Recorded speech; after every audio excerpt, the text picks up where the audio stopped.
Welcome to Life, Lessons, and Laughter with your host, Glenn Ambrose.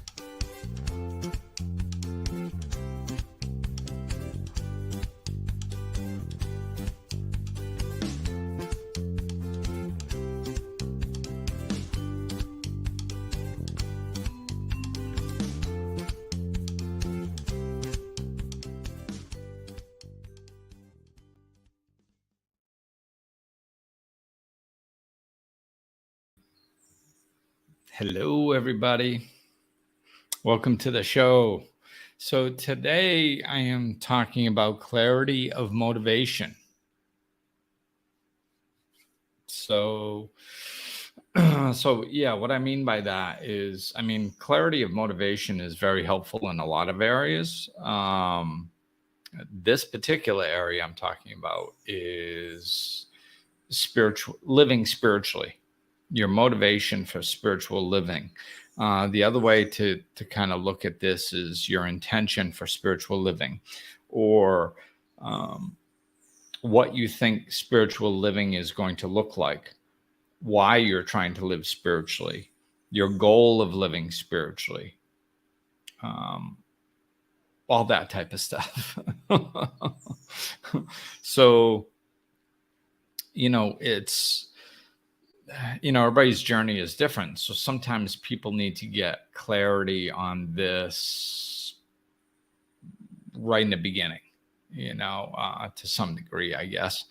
But it can change over time. And when we get to a certain point and we learn enough, that there's kind of so much to learn, or should I say so much to forget, so we can remember our truth, that at some point we're probably learning all this stuff about manifestation and connection and transcending our issues and embracing our shadow self and all this stuff, right? And there's all this stuff that encompasses the work that is living spiritually. Sometimes. But we often get too caught up in the work. I've said that many times. It's like, so we have to kind of know where we're going and why we're going there. So at some point we kind of get curious, or once we learn enough, we can start wrapping our brain around what I'm about to talk about in more in-depth ways, and we can gain more clarity on it. And you'll probably see that as I explain this, the dynamics of clarity of motivation. I'm going to start talking about living spiritually. You're going to see the dynamic with this is the same in other areas of spirituality or other areas of life. The dynamics are always the same. How things work. It's just how we apply it to different situations. So how we apply the clarity of motivation to living spiritually is we have to understand that this isn't a game to get what we want. Okay, a lot of times people come into spiritual living through suffering, right? So so what's the motivation when you come in through suffering? It's to get the suffering to stop. Of course, right? So then you start understanding how the universe works. And when you're in alignment with things tend to go your way more. When you learn your lessons, you tend to not repeat patterns, right? So when you start seeing this type of thing, like if I behave this way, then I get this. If I learn my lesson, then I won't have to suffer through repeating the same pattern. If I live in alignment with my truth, then I'll be happier because I won't have to, I won't be suffering so much. So a lot of times on an unconscious level, it becomes a game of, I'll do this so I get that. I'll do this so I get that. And it's, that's how we're conditioned to think in society. If I do this, I'll get that. It's like, oh, okay. But it's not about that in spirituality. It's not about you getting what you think you need or what you think you want, even if that's the end of suffering. It's not necessarily about that. And the reason I say that is because if you're doing something to get something, if the reason that you're living spiritually is to stop your suffering, like it's if what happens is we get too focused on the goal. I want to be happy. I want things to go my way. That type of stuff, and we start attaching to an outcome, right? So if we attach, and that breaks spiritual law, attachment to an outcome. So this is what I'm talking about. This is where we have to get clear on our motivation, because if we're motivating what we're doing to get what we want, oh, I'll do this and then things will go my way. I'll do this and I won't suffer. It's like, well, no, that's not. You have to do what you're supposed. You have to be you, just because being you is natural. It's in alignment with nature. Now, does it feel more comfortable? Yes. Yeah. Of course it feels more comfortable to be yourself than to be a representative of yourself. So it's not that you don't get benefits by living spiritually. Of course you get benefits. You get gigantic benefits, but you can't do them in order to get the benefits, because then that changes your motivation, becomes manipulation. You're trying to manipulate the universe. And you can see it when people are too attached to an outcome. They'll be, like when we slip into unconsciousness or we start attaching to an outcome, we'll go like, I'm doing everything that I can and my car still breaks down. I'm doing everything that I'm supposed to do, but I still lost my job. Or I didn't win the lottery, whatever. It's external. If we're using spirituality to try to control external circumstances or external outcomes, that is impurity in our motivation. That's what we're doing, is we're actually bringing in manipulation energy that we're not aware of, and we're trying to manipulate external circumstances. And we go, well, so that the ego goes, well, why else would I live spiritually? Why go through all this work if I don't get what I want? And so, because like, if you look at, the spiritual laws, suffering is resistance to what is. Okay. So when we go through a difficulty, let's say it's a relationship breakup, or anything, difficulty with a car, difficulty at work, difficulty in relationship, whatever. If we go through something and if we're trying to handle it the right way so we get a particular outcome, it's not going to work. Okay. I just kind of lost my train of thought here a little bit. I'll try to get back on. Hold on.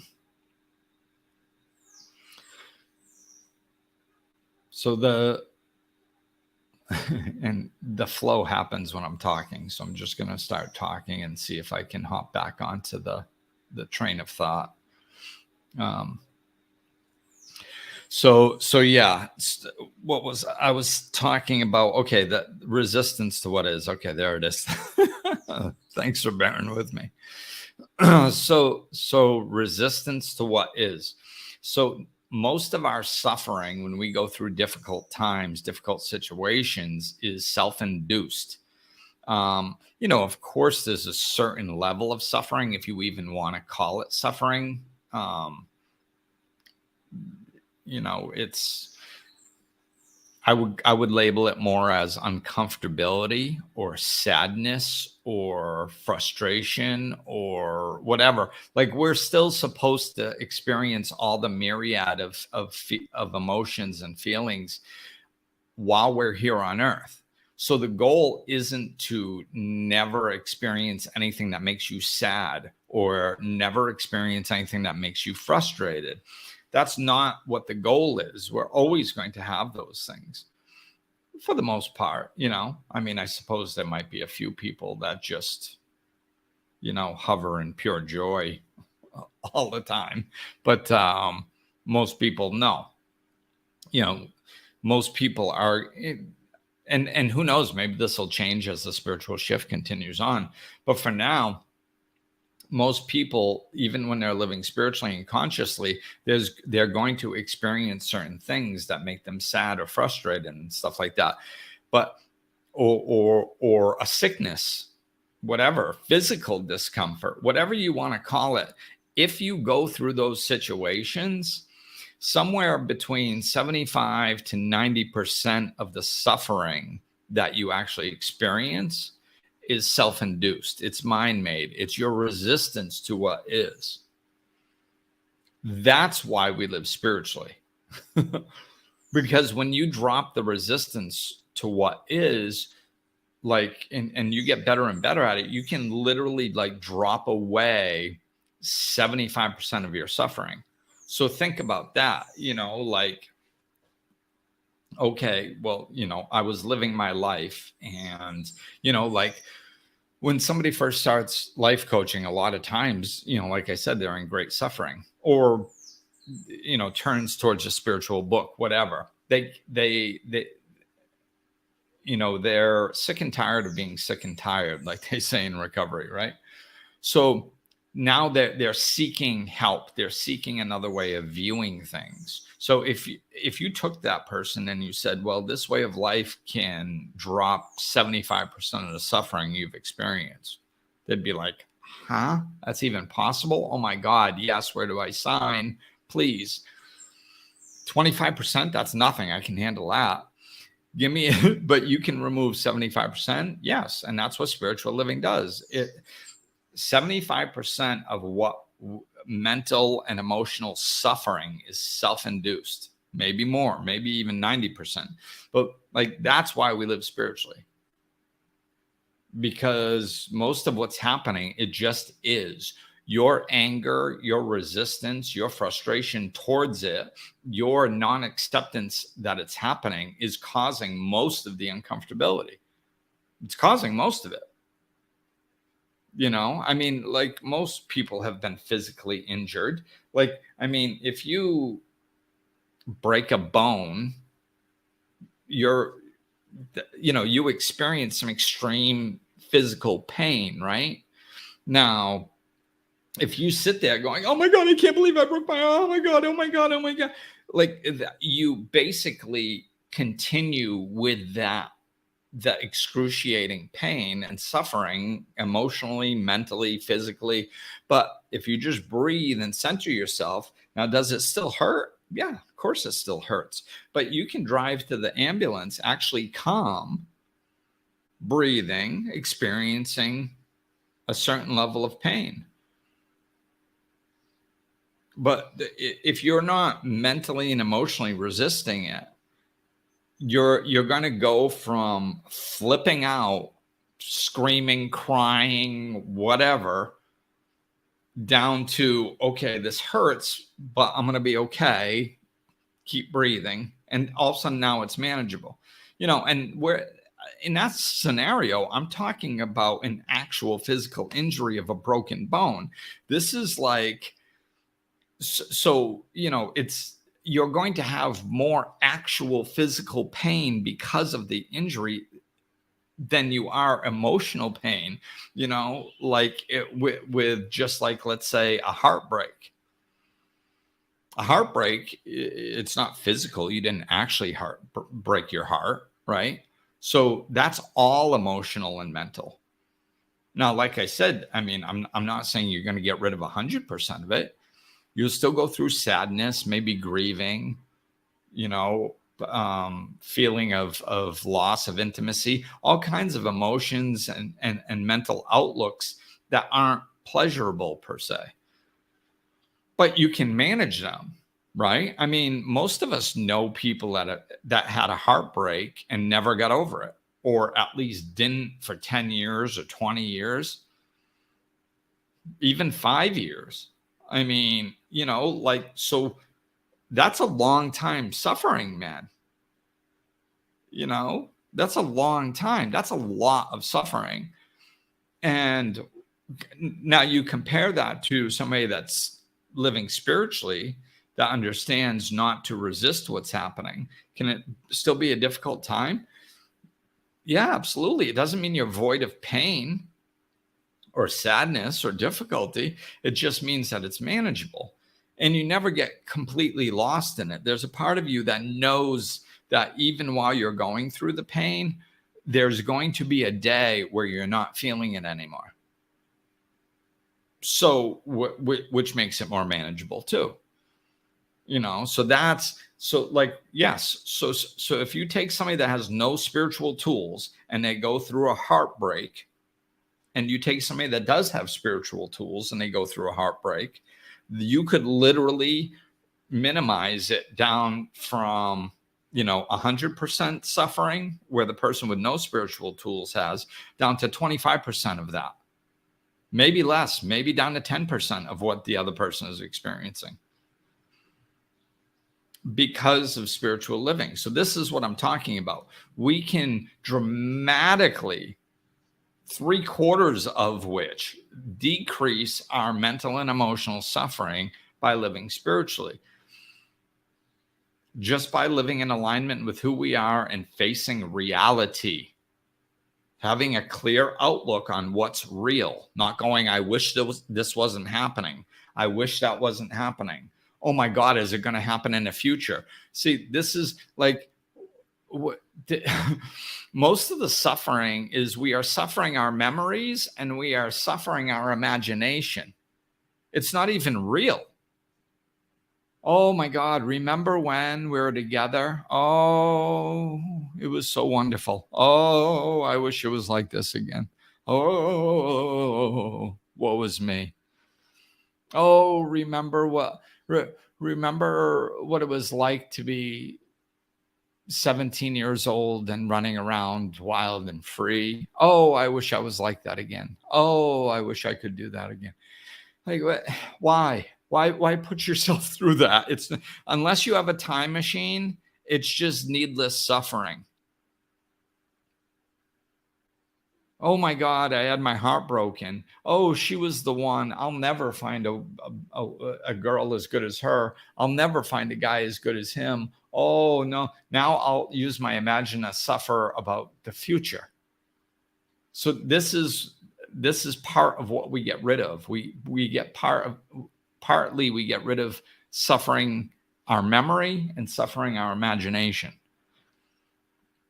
through spiritual living. And we also can drop into acceptance of reality of what is. It is. It just is. Oh, it shouldn't have happened. Yeah, but it did. So what do you mean it shouldn't have happened? Like, once I got spiritual, I don't even understand what that means. Like, I understood what it meant before I got spiritual. It shouldn't have happened. Yeah, I didn't understand reality. That's what it meant before I got spiritual. But lots of people, even spiritual people, still walk around saying this. Oh, this person shouldn't have died. What do you mean they shouldn't have? How do you know? How would you possibly know who should die when and who shouldn't die when? How would you possibly know that? Oh, because they were young. Oh, is that how it works? So young people haven't died since the beginning of time? Oh, well, they have. Okay, then why shouldn't they? Like, what rule was broken by this person passing young? I mean, I'm not saying that we should be void of feeling or compassion or empathy or sadness or grief. I'm not saying that we should be void of it. I'm saying that we have to look at it realistically. There is no rule how long any of us get to stay here, ever. Any one of us could be gone tomorrow. Anyone. There is no rule. I don't care how many days you went to the gym last week or how healthy you eat. You could be gone tomorrow. I have many friends that it happened to. 2 that got struck by lightning. And many more in other ways. It's like, so you don't know. We don't, like, and it's this resistance to reality. And I understand that it can be difficult, especially when you lose somebody, let's say young, that's usually harder. Somebody close to you, that's usually harder. I mean, I couldn't even imagine the pain of losing a child, thank God I haven't had to experience that in this lifetime. But like, I think that would be one of the most horrific pains you have to go through. Doesn't change the dynamics. I mean, it's not, you can't say it shouldn't have happened. Like again, there is no rule for how long people stay here. So you can't say that a child shouldn't have died. It's horrible. It's like I said, I mean, thank God that I haven't had to go through that experience. And if I ever did, I'm sure it would be dramatically difficult, excruciatingly painful. I'm sure of it. But I still can't say it shouldn't have happened. It did, and pretending that there is something wrong with the universe because something happened that hurts me is just unrealistic. So this is the type of acceptance that we can drop into. And like I said, I mean, if you lose a child or just something else that is, that's not the only horrific thing that can happen on this planet.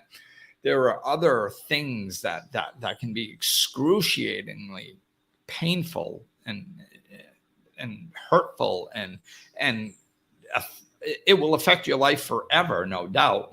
Everything does. But it could take years to work through that pain. And it could be 30 years later and you can still feel twinges of it. It's possible. But you can find some levels of happiness to move on with if you don't resist reality and say, well, it shouldn't have. So dropping into the acceptance is a huge piece of this.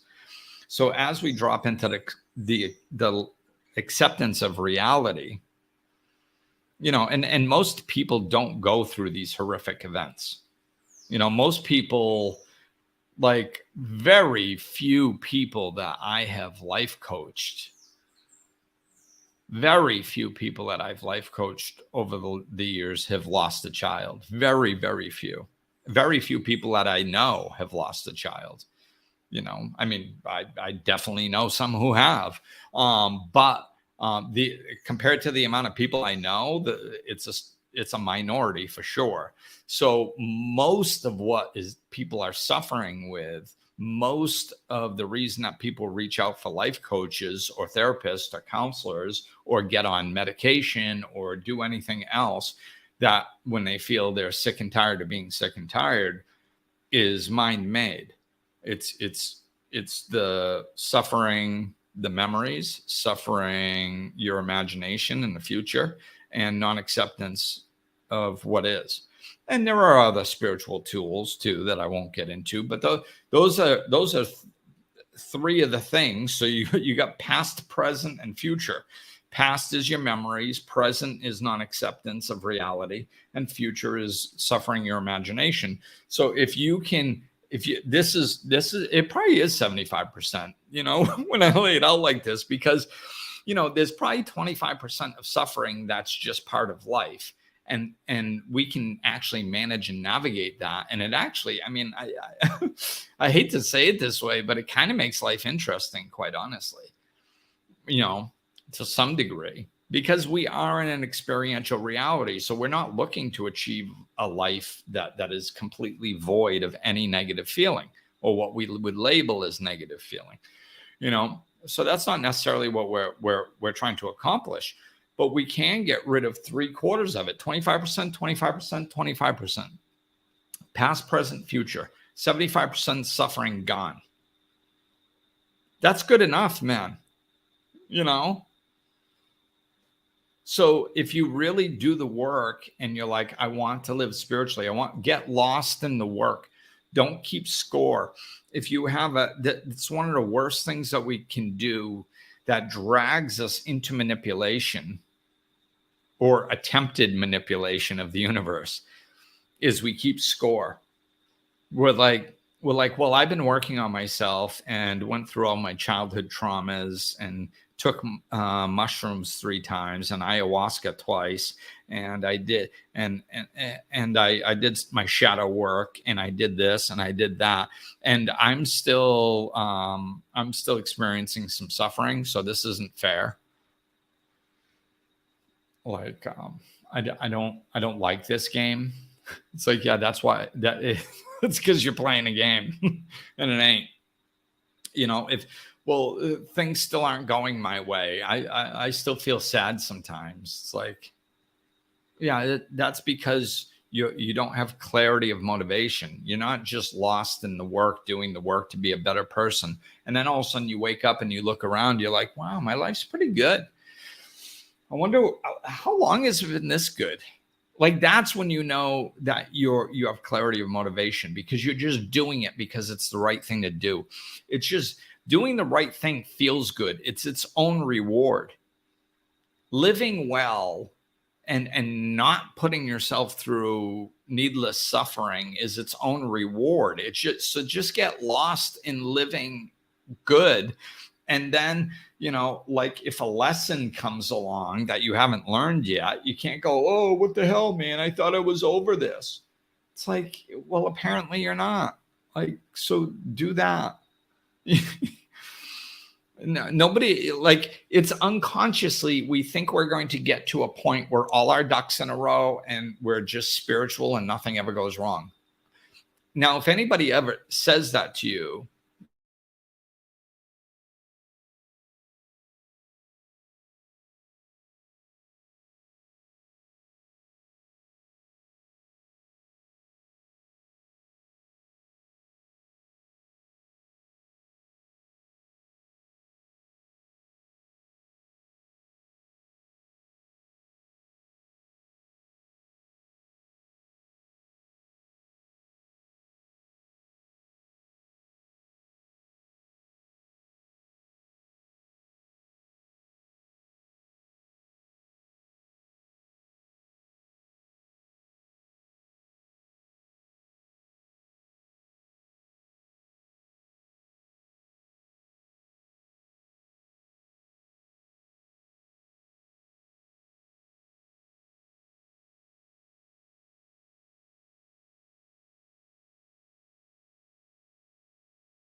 hey, peeps, sorry about that. I had a little internet disconnect.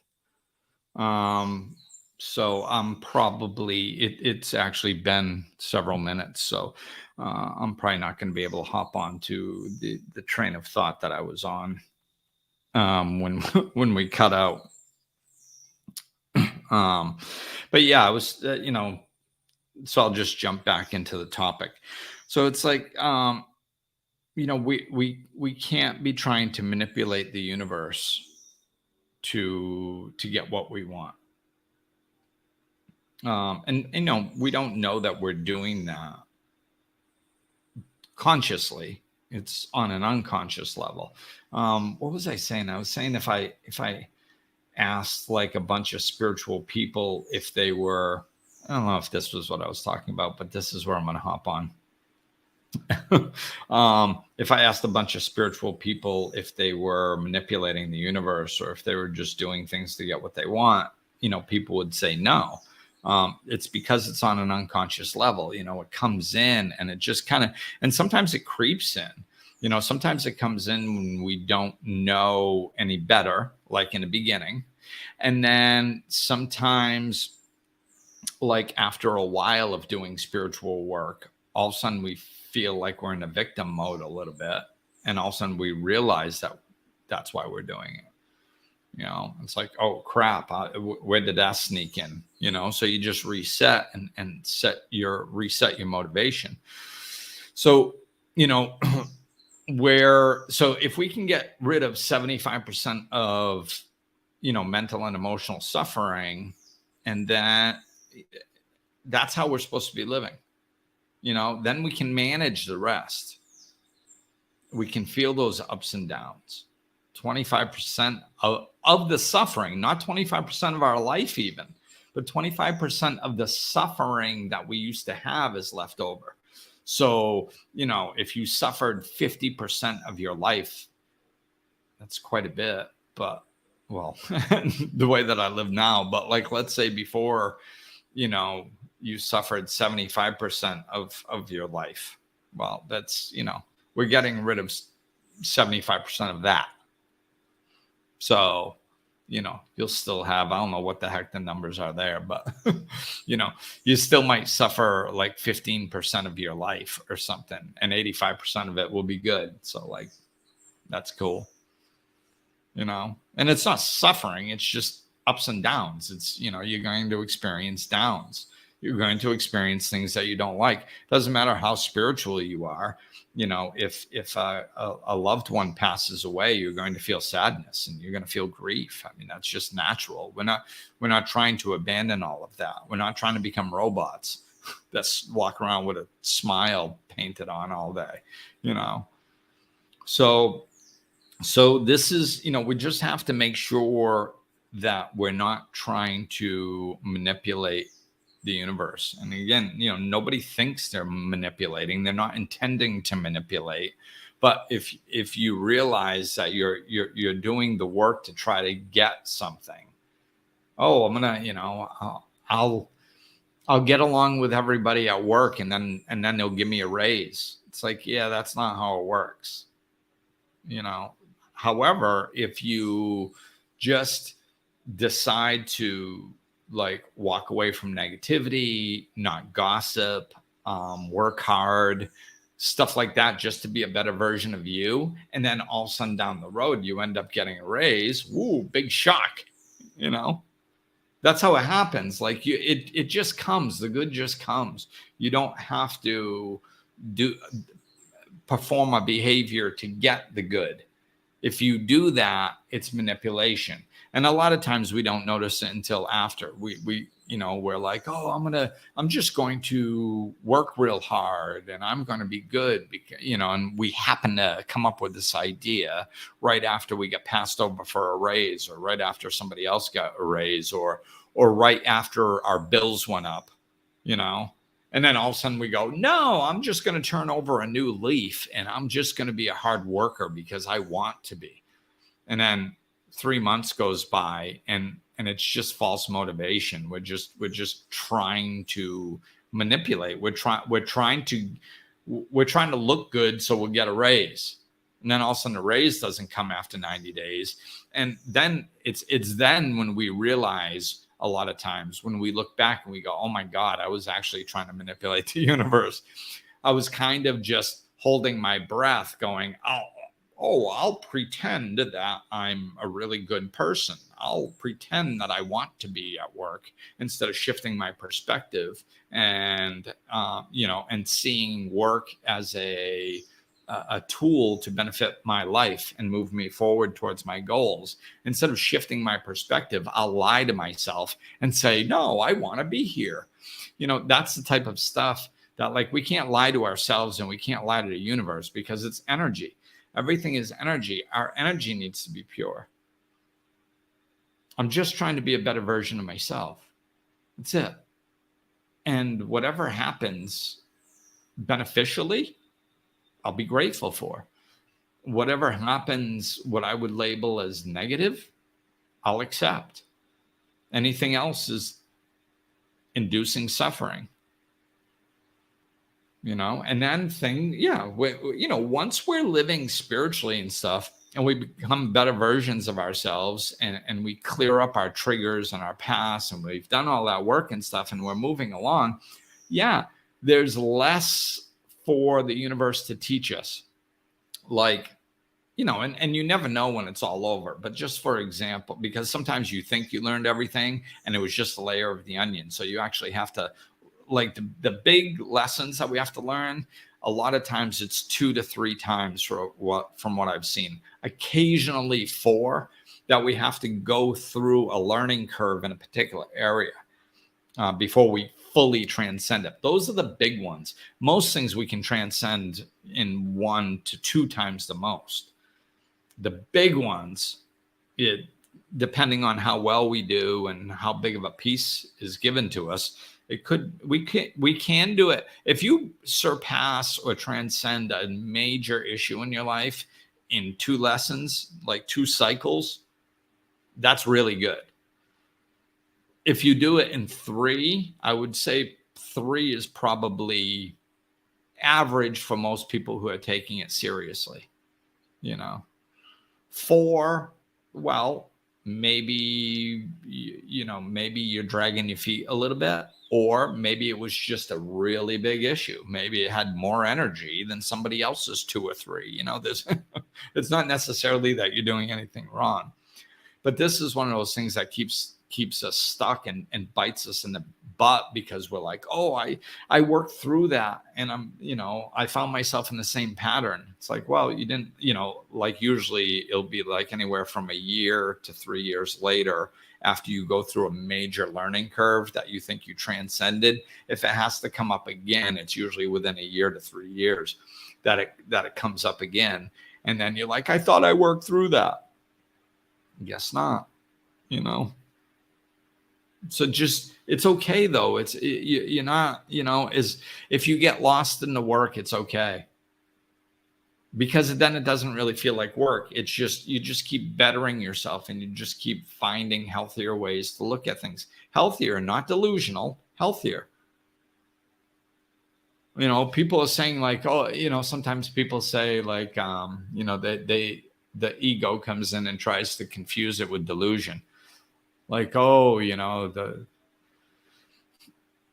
if I don't resist, like, I'll just use the past and the present, So like some people are very nostalgic, and they're like, oh, the past was better. The past was better. The past was better. And if I say the present is as good as the past, then I'm delusional. Okay. Maybe, but that's not what spiritual living is about. It's not about being delusional. It's not about lying to yourself. As I said earlier, that literally doesn't work anyway. So what it's about is finding healthier ways to look at it, understanding the past is gone. Wishing the past could be here again as it was is delusional. That's delusional. Oh, I wish it could be the past. I wish it could be the past. No, yeah, but it can't. So that's literally the definition of delusional. And these are the people who will tell me I'm delusional because I'm accepting the reality of the present. Oh, you're just delusional. You're pretending that the past wasn't better. No, I'm not. I'm accepting that the past is over and making the best of what I have now. That's what I'm doing.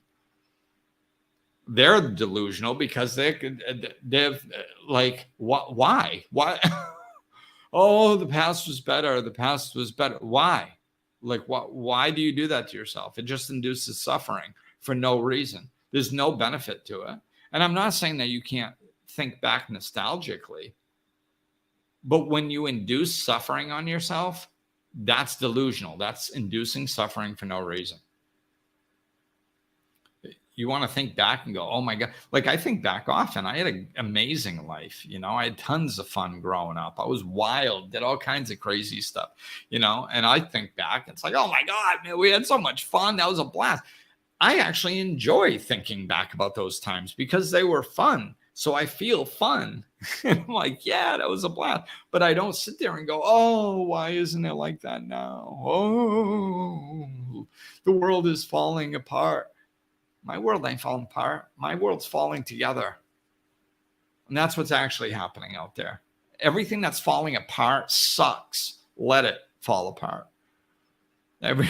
Look for what's falling together. You know, there's people out there, you know, like I'm experiencing over here that are actually finding community. You know, people like, oh, everybody's so individual. It's horrible. We just fight over everything. Okay, well, why don't you go find people that are forming communities? Just to talk to. Find nice people, because like most people are nice. Most people are normal.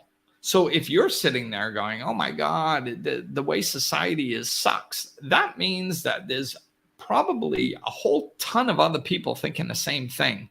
Go talk to them. And instead of you two sitting together, or if you get a group of 5 or 10 people sitting together talking about how much it sucks that the whole world's falling apart, why don't you guys talk about good things? Why don't you guys form a community? Why don't you guys create a new reality? Why don't you guys create a new paradigm? Why don't you talk? Why don't you say, oh, people don't talk about good things. People don't care for each other anymore. People don't. Why don't you talk about caring things in your group then?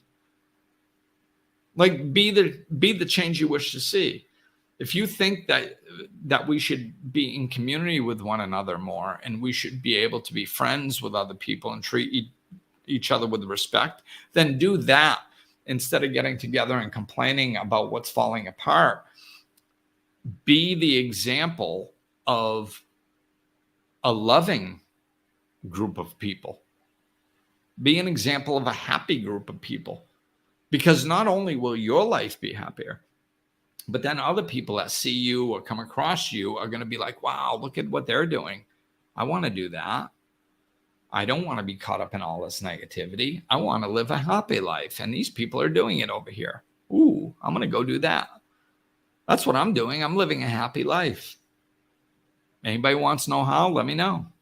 It doesn't have to look like mine, but the dynamics are the same. The outlook is the same. I seek happiness and create it for myself. Well, my happiness comes from within, but I seek ways to express it, ways to live it in my life. You know? So living, I'm going to wrap it up with this. It's, we have to have clarity of our motivation, of, that just getting lost in the work, just like, this is how it works. Most of the suffering goes away. I'm happier. I'm living a good life. Cool. If I learn a bunch of lessons, then I'll have less lessons to learn. So I'll, that'll be nice, but whatever, whenever that happens, it happens. And if another lesson comes along that I have to learn, well, there must be one more, and I'll get caught up in the work. But it's not, you have to make sure you're not trying to get a life with no suffering, or your motivation isn't to do something just to get what you want. And, so this is the point that I will wrap up on. Most people listening to this podcast are going to say, I'm not doing that. Which drives me crazy. Just because, even the way I just said, I'm not doing that. You notice how I said that fast? That's ego. Go deeper. We have to slow down and with these podcasts. That's why, like, when people are, like, I know that most people do this to some degree. This is why I do a podcast on it. Same with the other podcasts I do. And same with my post. I put stuff out there that most people are struggling with. I'm not saying that every person is struggling with it. I'm saying that most people are struggling with it. And if you notice that most of the comments are like, "Oh, I hate it when people do that. Oh, I know my friend does that. I know." Like, that's people that are they're listening to this too surfacely, and they're just noticing it in other people. Notice it in yourself. Be the change you wish to see. If I'm talking about something and you go, "Do I do that?" And the answer comes back, "No, you're good." That's a lie. That's your ego. Yes, you do it. Well, how do I know? Because it's too fast. The answer came back. You didn't slow down and actually ask your inner self the question. You just asked yourself a question on the surface. You got the answer you were looking for. So you moved on and started looking at all your friends that you can pick out that do this. Slow down and do your work. Slow down and go, where am I doing this? Expect that you are, because there's a good chance that you're doing it in one way, shape, or form. And if you're not now, there's a good chance that you did. And if you did, you can think back. And if you connect to it, you can learn so you don't duplicate it in the future, even if it was in the past. That's what our memory is actually for. And just make a mental note. If you're not doing it now, make a mental note and be like, okay, this is important. I have to watch out for this. I have to watch out for this. Because I've caught myself doing it. I don't know when the last time I caught myself doing it is. I'm not sure, but I know it's somewhat recently. I mean, even if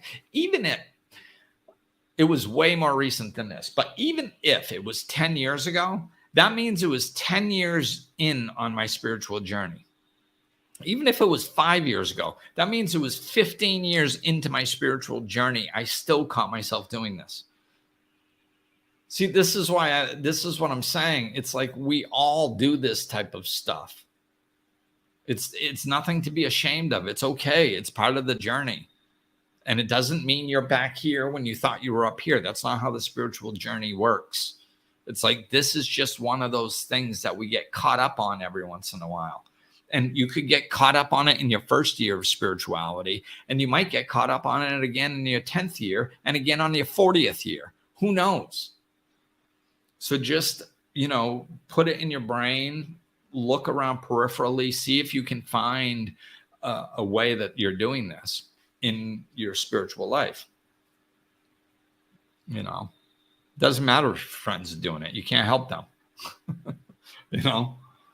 I mean, unless you're a teacher and you want to keep your eyes open, for some of your students or something, so you can point this out and help them with it. Well, cool. But I mean, most of us aren't in that situation. It's all about finding out where you do this in your own life, or making a mental note so you catch it if it does start happening.